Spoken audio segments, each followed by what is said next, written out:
So, as a Christian, are you required to render unto Caesar what is Caesar's and obey the laws of the land if the thing that is the law and the thing that is to be rendered is ungodly?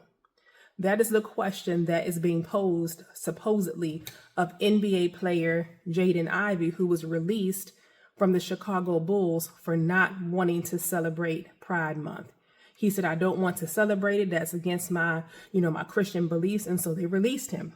And so a sports analyst got on, their show and said, basically, you need to render unto Caesar what is Caesar's.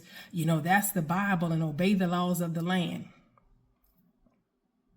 I'm going to tell you right now, anyone who thinks that way and takes those scriptures just in and of themselves don't know the word of God. They don't know the word of God. As a Christian, you have many examples in the word of God about people who stood up against unjust and ungodly laws and said, absolutely not.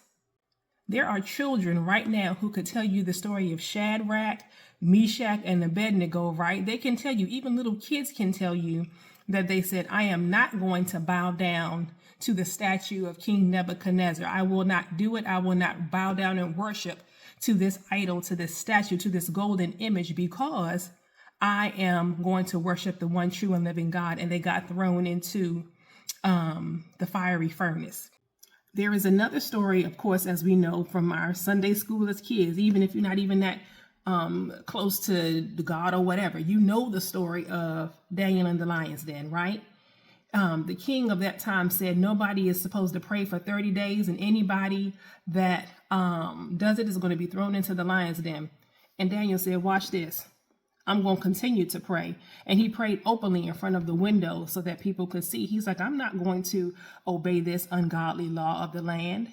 So anyone that tells you that you have to obey the laws of the land and render unto Caesar what is Caesar's, if indeed those laws are ungodly and unjust, you absolutely do not have to do it. Do not let people manipulate you, and do not people make you or rope you into doing something that is ungodly just because it makes them feel better. Pray for Jaden Ivey, and just in general, even more widely, pray that this whole conversation allows sports teams and sports organizations and leagues to say, you know what, we're going to let people make their own decisions about what affects them and their religion, their relationship with God personally. They can choose for themselves and not be penalized.